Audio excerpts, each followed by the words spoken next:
चलिए ध्यान दीजिए छोटू बाबू, यहाँ हम लोग आज एपी का समांतर श्रेणी का हम लोग तीसरा क्लास करने जा रहे हैं।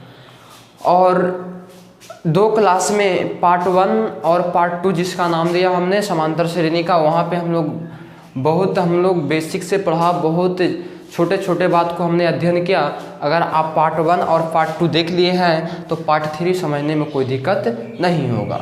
यहाँ पे हम लोग कुछ फार्मूला करेंगे, उस फार्मूला पर कुछ मैथ करेंगे, कुछ बहुत वीवीआई क्वेश्चन करेंगे यहाँ जो हर साल एग्जाम में पूछता है, और उस प्रश्न यहाँ पे हम लोग इस वीडियो में करने वाले हैं। वीडियो देखने से पहले आप कॉपी और कलम लेकर वीडियो के सामने, मोबाइल के सामने बैठ जाएं, ताकि जो भी बात बताया जाए उसको कॉपी पर नोट करें। जब तक कॉपी पर नोट नहीं कीजिएगा आपका दिमाग में नोट नहीं होगा। वीडियो देखने से कोई फ़ायदा नहीं है। ऐसा ही जब तक नहीं लिखिएगा, जब तक नहीं देखकर सुनकर समझिएगा लिखिएगा, तब तक आपको दिमाग में जाने वाला बात नहीं है। आज हम लोग बात करते हैं समांतर श्रेणी के क्लास तीसरा पर, पार्ट 3 आपका वीडियो है। और इसमें हम लोग, अगर आप जो लड़का पार्ट 1 पार्ट 2 नहीं देखे हैं वो जाके पार्ट 1 पार्ट 2 देख लें, उसके बाद पार्ट 3 देखें, ताकि आपको बहुत बढ़िया से समझ में आवे। चलिए यहाँ पे सबसे पहले हम लोग कुछ फार्मूला जानेंगे। प्रथम पद को, द्वितीय पद को, तृतीय पद को, चतुर्थ पद, नवम पद तक जानेंगे।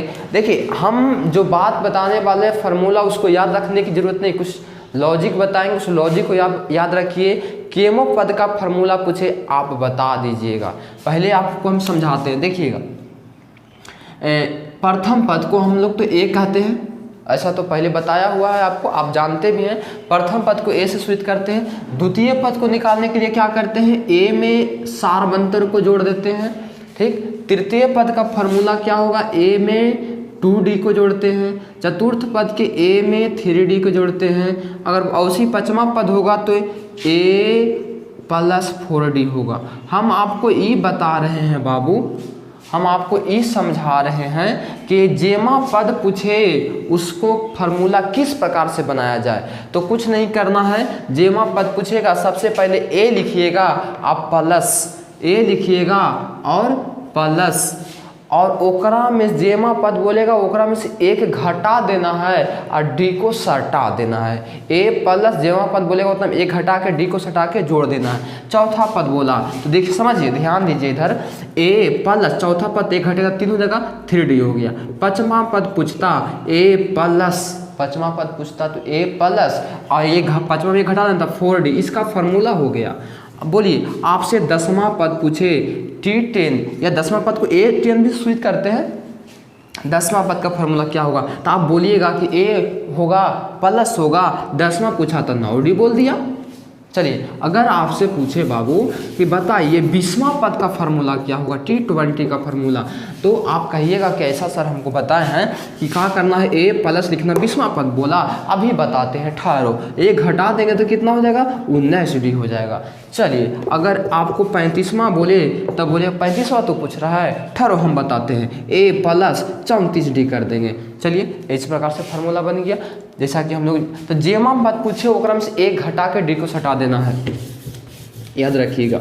चलिए प्रथम पद ए हो गया, द्वितीय पद ए प्लस डी हो गया, तृतीय पद ए प्लस 2d हो गया, और चतुर्थ ए प्लस 3d, पांचवा वाला उसे ही। लेकिन एनवा पद क्या है, तो कोई भी पद का फार्मूला हम कैसे निकाल रहे हैं, सबसे पहले ए प्लस कह रहे हैं, क्या कह रहे हैं, ए प्लस कह रहे हैं, और ओकरा में से एक घटा रहे, जेमा पद बोल रहा है यहाँ एनवा पद, तो एक घटाएंगे तो ए -1 हो जाएगा, और डी को सटाना है, इसमें डी को सटा दिया। ये आपको एनवा पद का फार्मूला मिल गया, केमा पद का फार्मूला मिल गया, एनवा पद का फार्मूला। अगर आपको बोले कि बताइए, इधर जरा देखिए, T1 तो ए हो गया, प्रथम पद ही हो गया। T2 का फार्मूला तो क्या बोलिएगा, ए प्लस डी बोलिएगा। 2 में से घटाते ए गुना डी हो गया। तीसरा पद बोलेगा तो ए प्लस एक घटेगा 2d हो जाएगा। चौथा पद बोलेगा ए प्लस 3d हो जाएगा। एक घटा के डी को सटाना है, ए प्लस सब में रहेगा, प्रथम प्लस सब में रहेगा। चलिए T5 ए प्लस 4d हो गया, T6 ए प्लस 5d हो गया, T10 ए प्लस 9d हो गया। इसी प्रकार से हम लोग फार्मूला का यूज करेंगे। जबकि ए क्या है, ए आपको प्रथम पद है, ए क्या है, ए प्रथम पद है, और डी क्या है, सारबंतर है। ए प्रथम पद है, डी सारबंतर है। बात समझ रहे हैं। चलिए आगे चलते हैं बाबू। आगे चलते हैं। देखिए एनवा पद, फार्मूला आपको याद रखना पड़ेगा। एनवा पद को हम लोग पीछे भी लिखा है, एनवा पद को Tn से सूचित करते हैं। एनवा पद को, ये सब सारा फार्मूला आप लोग कॉपी में लिख लीजिए, फटाफट वीडियो को रोकिए, आप सारा फार्मूला कॉपी में लिखिए। एनवा पद को Tn से सूचित करते हैं। इसका कहने का मतलब हुआ बाबू, Tn का सूत्र हम लोग को मिला, Tn बराबर a plus n minus 1 into D. Tn बराबर a plus n minus 1 into D. ये बहुत बढ़िया फार्मूला है। Tn क्या है? Tn को अंतिम पद कहते हैं, अंतिम पद कहते हैं, या इसको एनवा पद कहते हैं। एनवा पद ज्ञात करो तो Tn बराबर फार्मूला लगाएंगे, अंतिम पद तो Tn बराबर a क्या है?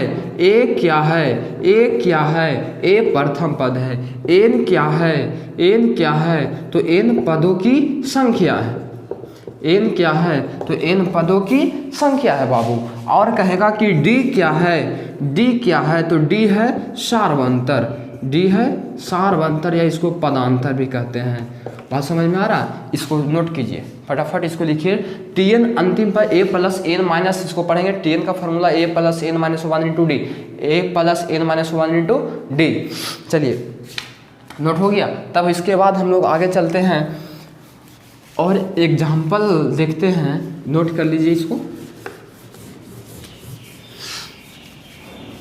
चलिए क्वेश्चन कुछ हम लोग इस प्रकार से लिखेंगे, जैसा कि अभी फार्मूला हमने बताया कि Tn बराबर इतना, Tn बराबर a plus n minus 1 into D बताया ना। तो Tn को n से भी सूचित किया जाता है। अगर Tn बोले या तो n बोले, दोनों का फार्मूला सेम होगा। n का formula a plus n minus 1 into D ही होता है छोटू। अगर आपसे l भी बोले तो l भी को हम लोग अंतिम पद कहीं सूचित करते हैं, इसका भी formula n minus 1 into D होता है बाबू। इतना आप बात लिख लीजिएगा, ठीक है ना। जो बात दुगो और हमने जोड़ा, इसको नोट कर लीजिएगा। अगर प्रश्न आपको, हमें कुछ एग्जाम्पल के सहारे इस पर सेट करते हैं। देखिए यहाँ पे आपको प्रश्न इस प्रकार से है कि एग्जाम्पल में दिया ऐसे कि अगर a बराबर 2, d बराबर 5 और n बराबर 6, तो an बराबर क्या होगा? an बराबर भाट, या तो Tn बराबर भाट पूछेगा तो क्या होगा? तो हमने क्या बताया अभी बाबू, an पूछ रहा तुमसे, तो an का फॉर्मूला हम अभी आपको बताया कि an बराबर क्या बताया formula? a plus n minus 1 into D. अब n बताना है तो an लिखा, बराबर के सामने हमने बराबर लिखा। a है तो a का मान कितना दिया है? 2, इसके सामने 2 बैठाया, प्लस तो प्लस लिखा, और n फिर है इंटू में n है तो n के जगह कितना? 6 है, 6 बैठाया, माइनस तो माइनस, 1 तो 1 लिखा, और फिर d है, d का मान कितना है? 5, तो हमने 5 यहाँ पे लिखा। चलिए अब an बराबर 2 प्लस के सामने हमने प्लस लिखा बाबू। 6 में से 1 गया, बताइए कितना बचेगा? तो 5 बचेगा। अगुना कितना है? 5 है। an बराबर 2 प्लस 5 से कितना होगा? 25, 25 से 2 कितना हो गया? 27, यानी an का मान आपको कितना मिला? तो 27 मिला। चलिए समझ में आया? इसको फिर से देखिए आप, जो भी मान देगा मान दे ले रहेगा, an मान पूछेगा तो an का फार्मूला लगाया, सब का मान बैठाया, उसके बाद घटा के जहाँ था गुना किया, कैलकुलेशन किया, हमारा आंसर हुआ। अगला क्वेश्चन देखिए, इसी प्रकार से आपको अगर प्रश्न इस प्रकार दिया हुआ रहे, क्वेश्चन नंबर अगला, अगर आपको ऐसे मिले कि a बराबर -2, d बराबर -3 और n बराबर 6। देखिए n कभी आपको माइनस में नहीं होगा, क्योंकि कोई भी संख्या को हम लोग माइनस में नहीं गिनते हैं। n का मान हमेशा प्लस में होगा।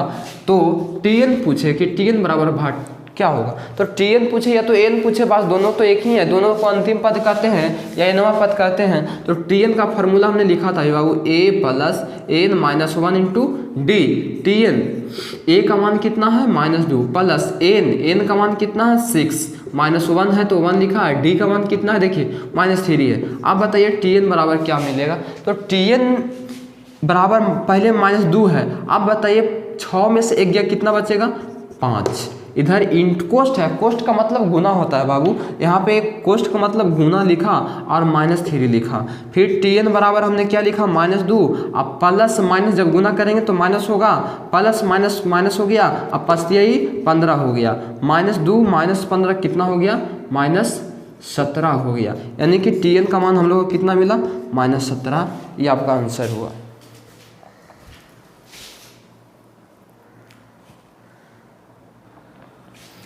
चलिए अगला प्रश्न को देखिए, बहुत बढ़िया प्रश्न है। कह रहा है एक a बराबर -18, n बराबर 10, Tn बराबर 0, d बराबर 8। यानी d का मान क्या होगा, हम पदांतर इसको निकालना है हम लोग को। पदांतर कितना होगा, d क्या होगा। तो देखिए d का कोई डायरेक्ट फार्मूला हमने एक बताया है T2 - T1, लेकिन इस फार्मूला का प्रयोग यहाँ नहीं होगा। Tn दिया है, इसका मतलब Tn आपका फार्मूला आप लगाइए, क्योंकि Tn का फार्मूला में a भी है, d भी है और n भी है। तो हम लोग d निकालना है, तो ये कहना है कि d का फार्मूला के बारे में सोचेंगे, नहीं Tn है इसमें तो Tn का फार्मूला लगाएंगे। और Tn का फार्मूला हमने पढ़ा a + n - 1 × d होता है। अब सब का मान अपना अपना जगह पर बैठाइए। Tn का मान 0 थे, हमने 0 बैठाया, बराबर a का मान कितना है, -18। अब प्लस यहाँ n - 1 है बाबू, तो n का मान 10 दिया है, अब -1 है, और d का मान कितना है आपको नहीं दिया है, बताना है उसी का मान। तो देखिए सब का मान हमने बैठा दिया। अब यहाँ पे 0 है ऊपटी, ये पट्टी माइनस में 18 है, अगर ऊपटी लेकर जाते हैं बराबर को उस तरफ तो हो जाएगा प्लस में 18, तो फिर हो जाएगा क्या 18 बराबर ये पट्टी माइनस तो ऊपटी प्लस हो गया। अब देखिए यहाँ पे 10 में से 1 गया तो कितना बचेगा 9, और सटल में कितना है d, 18 तो ऊपर चला गया ना, तो ये पट्टी हो गया 9d। अब कटेगा 9 दूना 18, मतलब 2 बराबर d हुआ बाबू। तो d का वैल्यू कितना मिला 2 मिला, हमारा ये क्या हुआ आंसर हुआ। बहुत हल्का हल्का प्रश्न है, ऐसा प्रश्न हम लोग को चैप्टर में ही दिया है, वहाँ से हम अभी आपको सिखा रहे हैं। फिर आप किताब से बनाइए, और अगला वीडियो में फिर हम लोग क्या करेंगे, किताब से एक्सरसाइज से बनाकर वीडियो बनाकर आप यूट्यूब पर लोड करेंगे। चलिए इसको उतार लीजिएगा बढ़िया से वीडियो रोक कर। अगला देखते हैं क्वेश्चन। अगला क्वेश्चन किस प्रकार से, अगर क्वेश्चन आगे का हम बात करें तो कह रहा है कि एक एपी है, 10 है, 7 है, 4 है, डॉट का 20वां पद क्या होगा। 20वां पद इसका पूछ रहा है, 20वां पद बताइए 20वां पद क्या होगा। आपको सामने एक क्वेश्चन दिया गया है, बताना है कि इसका 20वां पद क्या होगा। 20वां पद बताना है, तो 20वां पद बताना है। तो 20वां पद का भी फार्मूला सिखाया बाबू कि 20वां पद का फार्मूला हम डायरेक्ट कैसे निकालें बताइए। 20वां पद पूछा तो 20वां पद का फार्मूला चाहिए, तो 20वां पद का फार्मूला भी हमने बताया कि कुछ नहीं करना है, a + जेमा पद बोलेगा ओकरा में से 1 घटा देना है, तो 19 हो जाएगा, 19d। ये 20वां पद का फार्मूला हो गया। चलिए लेकिन a हमको चाहिए और d का मान चाहिए, तभी ना 20वां पद निकलेगा। तो कोई भी नियम सुनिए, कोई भी अगर आपको एपी दिया हुआ है और उस एपी का कोई भी जेमा पद निकालना बोले 20वां, 30वां, 28वां, 11वां, तो उसके लिए हमको 2 चीज़ की ज़रूरत होता है बाबू, एगो प्रथम पद और एगो सारबंतर का। मतलब एगो हमको d चाहिए, a चाहिए, एगो हमको d चाहिए। तो यहाँ a का मतलब है बाबू प्रथम पद, और प्रथम पद का मतलब है बाबू जो सबसे पहले है। सबसे पहले कितना है 10 है, तो a का मतलब कितना हुआ बाबू 10 हो गया। अब देखिए d है, तो d का मतलब क्या होता है, d का मतलब सारबंतर, जो सबके बीच में अंतर है वो कैसे निकलता है, अगला में से पिछला घटाते हैं ना बाबू, तो d निकलता है। आगे कितना है 7 है, 7 में से 10 घटाएंगे ना बाबू, तो कितना बचेगा -3 बचेगा, मतलब d का मान कितना मिल गया -3 मिल गया। समझ गया। अब 20वां पद पूछ रहा था तो T20 बताना है छोटू, तो T20 का फार्मूला हमने बताया है a + 19d। अब a का मान कितना है 10, अब प्लस 19d, 19 और d का मान कितना है -3, मतलब 10 19 तिहाई कितना हो गया 57, 19 तिहाई 57। चलिए अब क्या करना है छोटू कि 10 में से 57 घटाना है, तो कितना बचेगा -27, सॉरी -47। तो ये आपका ये आंसर हो गया। अब आगे चलते हैं हम लोग अगला क्वेश्चन की ओर। चलिए क्या आपसे ये प्रश्न बनेगा, एकदम सेम प्रश्न है जो भी हमने बताया पीछे, एकदम इसमें क्या करना है कि 30वां पद बताना है बाबू। इसमें 30वां पद बताना है, अभी हमने 20वां पद बताया, बस कुछ नहीं, a + 29d लिख दो, T30 बराबर a + 29d और d का मान बैठा दो, a का मान बैठा दो। चलिए ये प्रश्न आपसे बन जाएगा। आगे चलते हैं हम लोग। चलिए आप लोग के सामने एक प्रश्न और रखा गया है, एपी इतना का ग्राह्मा पद बताना है। ग्राह्मा पद क्या होगा? तो कुछ नहीं करना है, देखिएगा यहाँ पे ग्राह्मा पद बताने के लिए सबसे पहले हमको ग्राह्मा पद का फॉर्मूला याद होना चाहिए। हमने क्या बताया था, ए प्लस जेमा बोलेगा और से एक घटा कर डी हटा देना है। ग्राह्मा बोला तो ए एक हटाए तो 10 हो जाएगा, ए प्लस 10 डी हो गया बाबू। यहाँ ई फॉर्मूला है, तो इस ग्राह्मा पद के लिए हमको ए चाहिए और डी चाहिए। आपके सामने एक समांतर श्रेणी मतलब एपी दिया हुआ है, वहाँ से आप ए निकालिए और डी निकालिए।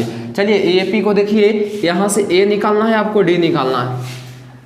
तो जो सबसे पहले है बाबू उसको हम लोग ए कहते हैं और ए का मान यहाँ पे हमको हो गया -3 और डी बताना है। डी का मतलब सार्वंतर, जो सब के बीच में अंतर है वो हमको सार्वंतर होगा। कैसे निकालेंगे? अगला में से पिछला घटाएंगे। इसके आगे देखो बट्टा में है, बट्टा में तो डायरेक्ट निकालने में थोड़ा सा दिक्कत होगा, इसलिए फार्मूला लगा दो T2 माइनस T1। और T2 का मान कितना है, मतलब दूसरा पद कितना है, -1/2।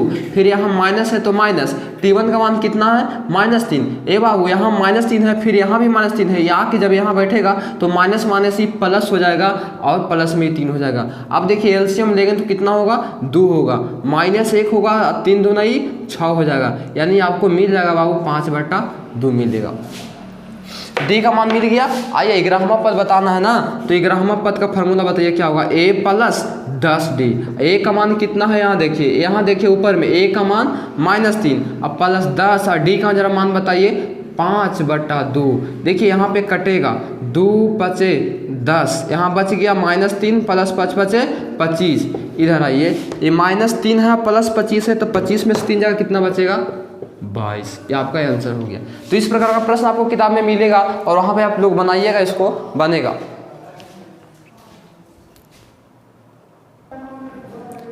चलिए एक बात और हम लोग जानते हैं यहाँ थ्योरी में, समांतर माध्य क्या है। एक जिसे मान लिया कि कोई श्रेणी इस प्रकार से एपी में हो, जैसे 2 है, 4 है, 6 है। देख रहे हैं आप इसको, पहले एग्जाम्पल समझिए। तो ये जो बीच वाली संख्या होती है, जब तीन संख्या एपी में हो तो जो बीच वाली संख्या होती है अगला पिछला के जोगफल का आधा होता है। मतलब अगला 2 और पिछला 6 और जोगफल जोड़ दिया और फिर उसको आधा कर दिया, 8/2 कितना होगा, 4 होगा, कट का बाद 4 है ना। तो इसी को हम लोग समांतर माध्य कहा जाता है। तो यदि 3 कोई संख्या, इसका परिभाषा समांतर माध्य के, यदि 3 कोई संख्या एपी में हो तो बीच वाली संख्या जो होता है अगला और पिछला के जोगफल का आधा होता है। मतलब द्वितीय पद जो होता है पहला और तृतीय पद के जोगफल का आधा होता है, उसको समांतर माध्य कहा जाता है। जैसे आपको कह दिया कि बताइए 2 है, यहाँ 4 है और C है, C का वैल्यू क्या होगा, जबकि इसका समांतर माध्य कितना है, 4 है। तब इस प्रकार से हम लोग समांतर माध्य का फॉर्मूला, इसको मान लिया कि ये है, B है, C है, तो B बराबर हमने फॉर्मूला पढ़ा a प्लस C/2। देखिए यहाँ पे तो B बराबर, B का मान कितना, 4, तो यहाँ पे होगी आपको 4 बराबर 1 2 प्लस C/2। इधर 4 दूना 8 माइनस 2 बराबर C, कितना, 6 आएगा। C का मान कितना होगा, 6 होगा। तो समांतर माध्य क्या है बाबू, जरा समझ लो बढ़िया से। समांतर माध्य कहता है कि जब कोई 3 वो संख्या होता है और वह एपी में होता है तो बीच वाली संख्या जो होता है अगला पिछला के जोगफल का आधा होता है, उसको समांतर माध्य कहा जाता है। जिसमें B बराबर a प्लस C/2 बात हम लोग जानते हैं, ऐसा बात हम लोग जानते हैं। चलिए तो यहाँ ये बात को आप भाषा जो बोला उसको वीडियो रोक कर लिख लीजिए और इस बात को भी लिखिए कि B बराबर a प्लस C/2 होता है यदि कोई 3 संख्या एपी में हो तब। इसके बाद में फिर हम लोग आगे चलते हैं, इस पर कुछ बात करते हैं। कुछ और थ्योरी है उसको हम इस वीडियो में लिख देते हैं, फिर अगला चैप्टर से चलेंगे, किताब से चलेंगे अगला वीडियो में। चलिए देखिए यहाँ पे आपको हम लिखा है एपी के 3 संख्या, एपी के 3 लगातार संख्या, एपी के 4 लगातार संख्या, एपी के 5 लगातार संख्या। अगर हम लोग को इस प्रकार से प्रश्न मिले एपी का, तो हम लोग यहाँ पे एपी के 3 लगातार संख्या का जोगफल इतना है, गुणनफल इतना है, तो हम लोग इस प्रकार से संख्या को लेंगे। बात समझ रहे हैं। जब हम लोग को प्रश्न में बोले कि एपी के 3 लगातार संख्या इतना है, तो संख्या हम लोग को मालूम नहीं होगा, तो उस स्थिति में 3 संख्या बोलेगा तो हम अल्फा माइनस बीटा को लेंगे, वो अल्फा लेंगे, पहला अल्फा माइनस बीटा, दूसरा अल्फा, तीसरा अल्फा प्लस बीटा लेंगे। और 4 संख्या बोलेगा तो alpha minus 3 beta, alpha minus beta, alpha plus 3 beta. आप कॉपी में सारा थ्योरी जितना भी बात हमने बोला एग्जाम्पल भी देते हैं, उस एग्जाम्पल को भी लिखिए आप, और जितना थ्योरी बात है सबको लिखिए, ताकि प्रश्न जब किताब से चले तो आपको बताया जाए कि हाँ ऐसा बात बताया हुआ, ऐसा फार्मूला होता है, तो आपको फिर समझने में कोई दिक्कत ना हो, ताकि आपकी कॉपी में वो बात लिखा हुआ रहेगा, ताकि फिर समझने में कहीं आपको फिर दिक्कत नहीं होगा। जब 5 बोले तो alpha minus 2 beta, alpha minus beta, alpha plus beta, alpha plus 2 beta, इस प्रकार से हम लोग करेंगे। अब हम लोग यहाँ तक पार्ट 1, पार्ट 2 और पार्ट 3 का हम लोग काम कर लिए हैं। अब हम लोग क्या करेंगे, अगला पार्ट करने वाले वो हम लोग एक्सरसाइज से होगा।